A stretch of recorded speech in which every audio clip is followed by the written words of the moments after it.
Edward's exploit. Edward scolded the twins severely, but told Gordon it served him right. Gordon was furious.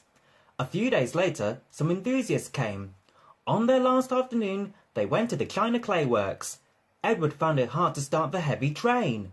Did you see him straining? Asked Henry. Positively painful, Remarked James. just pathetic. Grunted Gordon.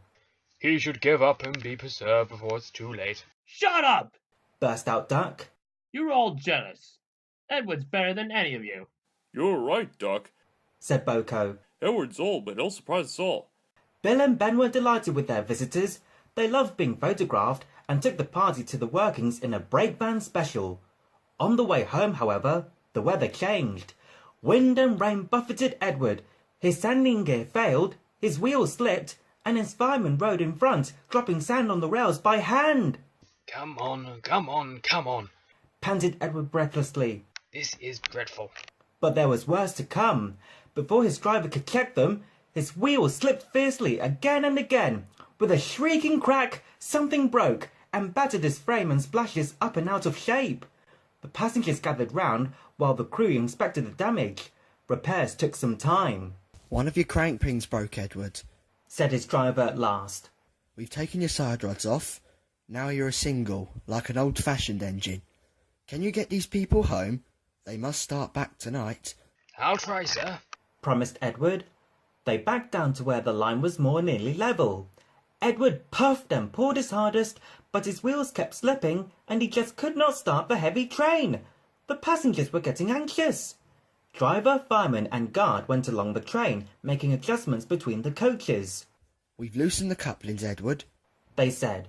Now you can pick up your coaches one by one, just as you do with trucks. That'll be much easier. Said Edward gratefully. So with the fireman standing carefully in front, the driver gently opened the regulator. Come on. Puffed Edward. He moved cautiously forward, ready to take the strain as his tender coupling tightened against the weight of the first coach. The first coach moving helped to start the second helped the third, and so on down the train. I've done it! I've done it! Puffed Edward, his wheels spinning with excitement. Steady, boy. Warned his driver, skillfully checking the wheel slip. Well done, boy. You've got them. You've got them. And he listened happily to Edward's steady beat as he forged slowly but surely up the hill. The passengers were thrilled, most of their heads out of the windows. They waved and shouted, cheering Edward on. The Fat Controller paced the platform. Henry with the special train waited anxiously too. They heard a Beep, beep. Then battered, weary but unbeaten, Edward steamed in. The Fat Controller stepped angrily forward. He pointed to the clock, but excited passengers swept him aside. They cheered Edward, his driver and fireman to the echo before rushing off to get in Henry's train. Henry steamed away to another storm of cheers, but not before everyone knew Edward's story. Edward went thankfully to the shed, while Duck and Boko saw to it that he was left in peace. Gordon and James remained respectfully silent.